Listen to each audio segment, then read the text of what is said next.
Hi, I'm Lynne Richmond. I'm the Communications and Public Affairs Specialist at the Advisory Council on Historic Preservation. Today I'm joining you live from Denver, Colorado. PastForward 2019, the National Trust for Historic Preservation's annual conference.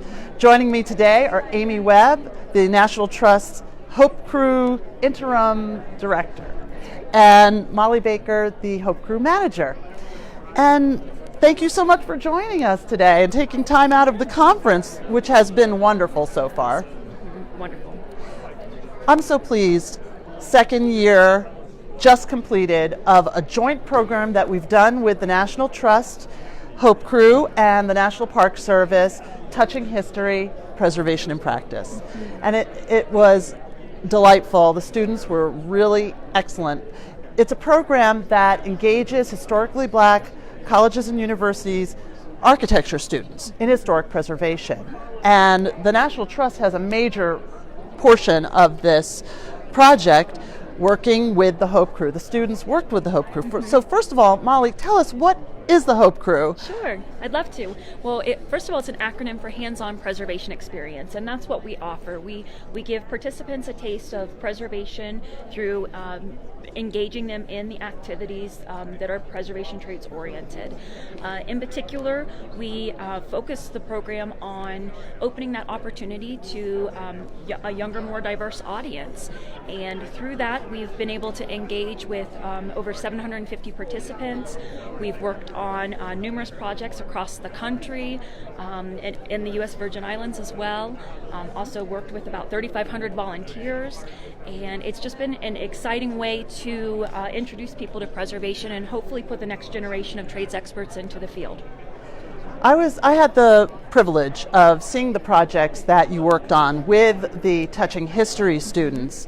So if you could just let us know, what were those projects this past year? Sure. In 2019, we had the honor of working with Tuskegee University and Morgan State University, and we also had, for the first time, the opportunity to work on those campuses, which was incredible. A great opportunity for us, but also for the participants to work on their own campuses.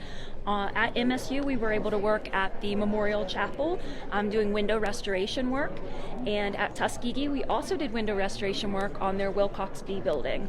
And it was just a great way for the participants to get a feel for what it was like to work on a historic building and get their hands dirty and see the process of window restoration. So what kind of skills did they derive from this project this past year? Well, we were honored to work with really great trades experts that have had years and years of experience in preservation trades. One being David Gibney at MSU, and Jim Turner working with us at Tuskegee. And they were able to teach them skills of how to do documentation, how to remove the windows, how to assess the condition, how to restore the windows, how to reglaze, paint. There was a lot of pieces and parts to the process that we were excited to share with them. Great skills for young architecture students Absolutely, to know, yes. and to have in their back pockets going out into their careers. Correct, Amy? Oh, absolutely. So why is it important that we bring young people like the Tuskegee and Morgan State University students and all young people into historic preservation? You know, with historic preservation and with historic buildings, I mean, they need constant care and upkeep. And that means that within the preservation movement, you've got to continually try to bring more people in. And it's critical to get young people engaged in preservation, to be caring about places that maybe pertain to their own history. Because if they lose those champions for those buildings, there's a good chance we're going to lose those buildings as well. And within the preservation trades, there's a particular crisis. Right now, there is a lack of construction workers nationwide. And there's a special lack of people who really understand about the unique needs for the preservation trades. So this particular program, I think, is just a wonderful way to take students who are looking at going into the field of architecture and opening up their eyes to the opportunities of working with historic preservation and being able to work with this wonderful group of historic buildings that exist in America today. So far at the conference, I've seen a ton of students. Yeah. It's been more than I've seen in past years. It's been great.